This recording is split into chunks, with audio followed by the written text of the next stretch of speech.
Bonjour, aujourd'hui on parle d'une petite plante très commune que vous allez trouver dans de très nombreux champs en friche. Elle est cultivée aussi, c'est l'avoine. Et vous allez voir que quasiment toutes les parties de la plante sont soit nutritionnelles, soit médicinales, c'est-à-dire la feuille, la tige, l'enveloppe de la graine et la graine que vous connaissez sous la forme du flocon d'avoine. Alors c'est une plante que vous allez pouvoir ramasser à plein panier dans la bonne saison.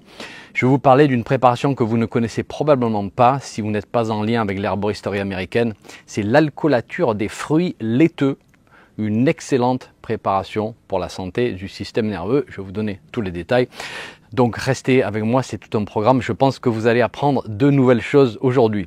Mais avant de démarrer, je me permets de vous rappeler que si vous le souhaitez, vous pouvez nous soutenir dans l'élaboration de tout ce contenu qu'on met gracieusement à votre disposition depuis 2010. C'est quasiment bénévolement que notre petite équipe travaille aujourd'hui tous les jours. Alors, toujours motivé à fond, bien sûr. On adore ça pour vous offrir ces connaissances en partage. Mais bon, même si on adore ce qu'on fait, on a réellement besoin de votre soutien. Donc sous cet épisode, vous trouverez différentes manières de nous aider, soit avec l'achat de notre formation Tisane des 4 saisons, qui est un programme très complet qu'on a créé pour cette occasion, soit avec une participation financière libre et consciente. Dans les deux cas, en tout cas, nous vous en serons vraiment très reconnaissants. Merci. Deuxième point, je vous rappelle que je ne suis ni médecin, ni pharmacien, ni professionnel de la santé. Dans cet épisode, on va parler parfois de conditions qui sont de nature médicale et qui nécessitent donc une visite chez votre médecin pour un accompagnement approprié. Allez, on commence par un petit peu de botanique. L'avoine, c'est une plante annuelle de la famille des Poacées, donc cette grande famille des céréales. Elle est originaire d'Europe centrale et elle s'adapte très facilement à différents types de terrains et de climats. Et donc, elle est relativement facile à cultiver. Mais bon, d'ailleurs, l'espèce cultivée, c'est Avena sativa. Mais on a plein d'avoines qui poussent ici et là dans les champs en friche. Alors, près de chez moi, je trouve Avena sterilis et Avena barbata. Un petit peu plus au nord, vous allez trouver Avena fatua, la folle avoine. Alors toutes ces avoines, entre guillemets sauvages, sont plus ou moins interchangeables dans les utilisations médicinales qu'on va évoquer aujourd'hui. Donc elles sont toutes bonnes. Mais bon, ceci dit, apprenez à les reconnaître. C'est une plante très présente de nos campagnes, vraiment super utile, comme on va le voir. On vous mettra une petite description botanique qui sont communes à toutes ces avoines dans l'article associé à cet épisode. Alors pour les parties utilisées, il faut savoir qu'on peut utiliser le fruit, donc le grain, la céréale, principalement pour l'alimentation, mais vous allez voir que ça peut équilibrer pas mal de choses aussi. On peut utiliser les inflorescences entières à différents stades avec glumes et glumelles, ces petites protections autour des fleurs ou de la graine. Donc ça c'est la partie retombante tout en haut de la tige qui ressemble un peu à, moi ça me fait penser à un bec ouvert d'oiseau, du moins dans mon imaginaire. On peut utiliser la feuille et la tige qu'on appelle parfois la paille d'avoine. Pour les préparations, on parlera d'infusion des parties aériennes sèches, on parlera de l'alcoolature des fruits dans un état bien particulier. Donc en fait, pour bien utiliser cette plante, il faut connaître ces différents stades d'évolution, en particulier pour le fruit, on va en reparler. On va parler d'une première propriété qui est peut-être la plus intéressante parce que tellement simple à mettre en place. C'est le fait que toute la partie aérienne est très riche en minéraux. Alors nous en France, on parle beaucoup de l'ortie comme la reine des plantes reminéralisantes. Alors c'est vrai, mais les herboristes américains placent parfois l'avoine quasiment au même niveau de richesse. Et là, on va tout ramasser. Les feuilles, les tiges, les fleurs si la plante est en fleurs, les fruits s'ils sont développés. On coupe relativement bas sur la plante et ensuite au sécateur on va couper en tronçons en fait qu'on va faire sécher. Après on peut stocker, garder dans des sacs en papier. Je vais vous mettre une photo de ma dernière récolte. Vous allez voir ces belles feuilles, tiges et inflorescences bien vertes. On vous met la photo sur le site dans l'article associé. Et puis on va préparer des infusions avec ces parties-là tout simplement. L'infusion, c'est une très bonne manière d'aller chercher, d'aller puiser les minéraux des plantes sèches. Ou alors, encore mieux, vous pouvez faire frémir 2 ou 3 minutes, donc une petite décoction, et puis vous laissez infuser. Alors, pour les plantes riches en minéraux, une bonne trentaine de minutes. Et ensuite, vous filtrez et vous buvez au cours de la journée 1 litre, par exemple, avec une bonne vingtaine de grammes de la plante sèche pour 1 litre. Et vous allez re-remplir vos réserves en minéraux. Alors pourquoi se préoccuper de ces réserves en minéraux aujourd'hui? Parce qu'ils sont utilisés pour quasiment tous les processus vitaux en fait, la transmission nerveuse. Donc vous pouvez vous imaginer que le stress et les vies hyper excitées nous font consommer aujourd'hui beaucoup de minéraux. Ils sont importants pour la solidité de nos structures, la fabrication du collagène, donc tout ce qui est os, cartilage, tendons, ligaments, pour l'immunité, pour les fonctions métaboliques, régulation du glucose, en particulier le chrome, le zinc, le magnésium. Et donc les plantes riches en minéraux devraient vraiment faire partie de notre hygiène de vie hebdomadaire pour assurer un bon apport en fait, parce que des fois l'alimentation, on le voit aujourd'hui, elle est un petit peu légère de ce point de vue-là. Je vous mettrai un tableau dans l'article associé à cet épisode pour que vous puissiez comparer la teneur en minéraux de l'avoine, de l'ortie et de la prêle. Et vous verrez que l'avoine n'a rien à envier aux autres, en particulier pour le magnésium, le chrome, mais aussi bien d'autres minéraux. Bien, je vais maintenant vous parler d'une utilisation que j'adore, qui remonte aux médecins éclectiques américains, donc on parle des années 1800, début 1900.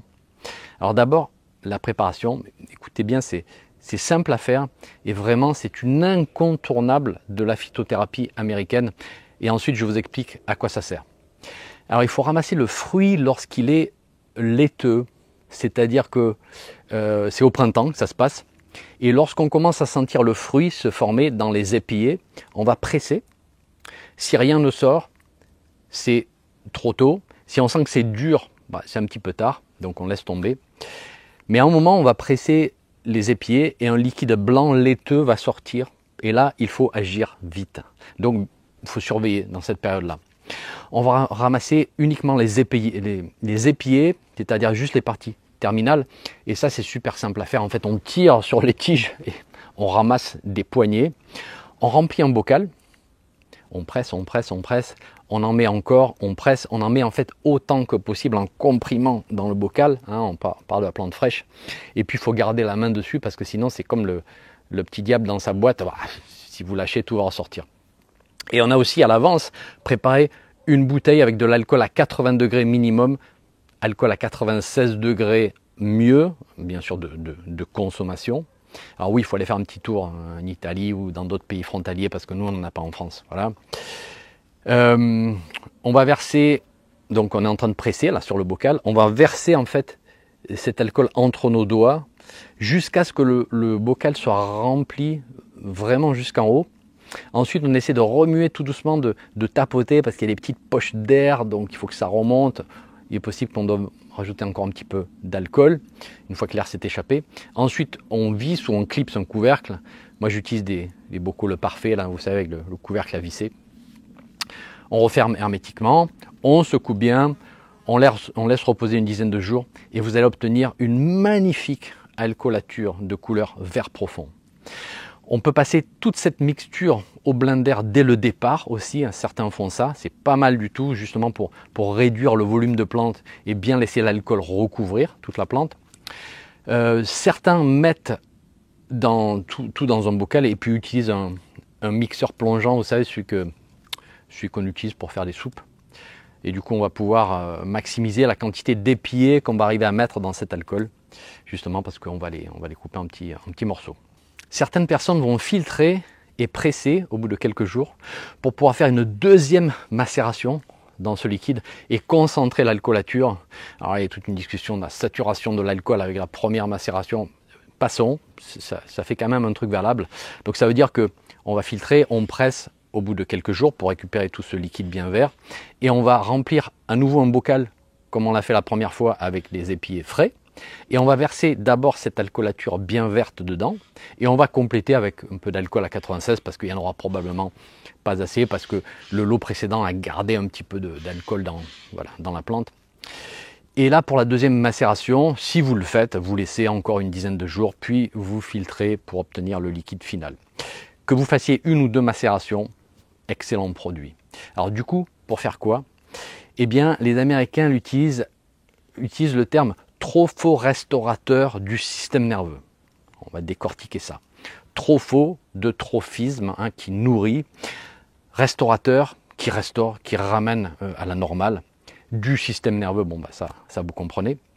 C'est une alcoolature pour les conditions dans lesquelles le système nerveux est dans un état de faiblesse et d'abattement profond. On parle d'épuisement nerveux consécutif à une longue maladie, consécutif à une longue période de stress ou à un choc ou le décès d'un proche, voilà, peu importe. La personne est épuisée mentalement. Et puis en même temps, en plus, elle n'arrive pas bien à dormir et à récupérer. L'alcoolature des fruits laiteux d'avoine va venir en fait nourrir ce système nerveux épuisé et le ramener à un état de fonctionnement, va agir comme un grand tonique du système nerveux si vous voulez. Alors c'est pas un excitant du tout. On y trouve des vitamines, on y trouve des minéraux, on y trouve des alcaloïdes indoliques comme la vénine, la trigonelline qui vont avoir un effet plutôt tonifiant. De l'autre côté, on a d'autres alcaloïdes comme la gramine qui aura une action sédative modérée, qui pourrait expliquer pourquoi ce liquide va aider à mieux dormir lorsque les nerfs sont épuisés à zéro. On a du tryptophane agissant comme précurseur de la sérotonine et mélatonine. Donc c'est un cocktail vraiment complexe et qui peut à la fois stimuler et calmer, équilibrant donc, et super intéressante pour la personne qui se sent vraiment au bout du rouleau, nerveusement. Voilà. Dans mon expérience, il faut prendre le liquide pendant vraiment plusieurs semaines, parfois plusieurs mois. On y va à la cuillère à café, dans un demi-verre d'eau, 2 à 3 fois par jour. On ne parle pas de juste 10 gouttes. Là, voilà, on n'est pas dans ces dosages-là. On l'utilisait dans le passé en phyto américaine, on l'utilise aussi toujours pour aider les personnes à se sevrer des addictions, parce qu'en période de sevrage, le système nerveux en prend vraiment un coup. Parfois, on l'utilisait pour les personnes qui n'avaient plus de libido à cause du surmenage. Donc, on est vraiment dans ce modèle de système nerveux à zéro et qui n'arrive plus à soutenir les fonctions de base de la personne. En phytothérapie française, l'avoine est plutôt connue comme stimulant thyroïdien. Donc on l'utilise lorsqu'il y a hypothyroïdie à des stades faibles à modérés, parfois associé à la prise d'algues pour l'iode, en fonction des dosages de l'iodurée. On ne travaille pas à l'aveugle en principe. Et ici, on va utiliser toute la partie aérienne sous différentes formes. Certains utilisent des extraits liquides, d'autres des extraits secs, d'autres des poudres. Et on va prendre ça sur le moyen à long terme pour une hypothyroïdie, par exemple. Ensuite, nous avons l'utilisation de la céréale, le flocon d'avoine, qui fait je trouve des bons petits déjeuners crus, ou alors on peut les faire légèrement cuire, rajouter des oléagineux, des fruits secs, et soyons fous, quelques pépites de chocolat noir, vous me suivez. Dans l'alimentation, l'avoine aura une action sur plusieurs choses. D'abord la satiété, c'est un sentiment de se sentir bien rempli sans pour autant abuser de calories. La glycémie, en ralentissant l'absorption des sucres grâce à ces fibres. La lipidémie, en séquestrant le cholestérol dans le tube digestif, en augmentant son élimination. Le transit, en apportant des fibres, donc on a un effet de laxatif de l'Est qu'on appelle, principalement au travers du son d'avoine, c'est-à-dire l'écorce des graines, qui est très riche en fibres et qu'on peut acheter dans certaines boutiques de produits naturels. Un usage externe, je ne sais pas si vous connaissez, mais le flocon d'avoine peut adoucir les peaux enflammées. Vous avez cette utilisation pour les tout petits qui ont de l'eczéma. On met des flocons d'avoine dans un gant de toilette. On place le gant dans le bain, alors on le maintient fermé. Et puis après, on va bien remuer et ça va laisser sortir une espèce de liquide blanchâtre, un peu épais et très adoucissant. Ou alors on peut faire une décoction d'abord, des flocons d'avoine, et puis verser, filtrer et verser dans le bain. Ou alors mettre directement dans le bain de la farine d'avoine, ça peut le faire aussi. Pour les formes et les dosages, on peut utiliser des extraits liquides qui sont souvent dosés entre 5 et 15 ml par jour. Donc c'est une plante relativement douce, il faut doser, voilà, comme je vous disais tout à l'heure, c'est pas 10 gouttes 2 fois par jour. Pour la teinture des fruits frais et laiteux dont on a parlé, la préparation américaine, là, c'est à peu près pareil, on utilise à raison de 5 à 10 ml par jour. Pour les infusions des parties aériennes comme reminéralisantes, personnellement, je recommande dans les 20 grammes de plantes sèches par litre pour un adulte en faisant une décoction courte. On laisse frémir 2-3 minutes, on laisse reposer une trentaine de minutes. On va boire 2 à 3 tasses par jour, voire le litre si on a vraiment besoin de reminéralisation.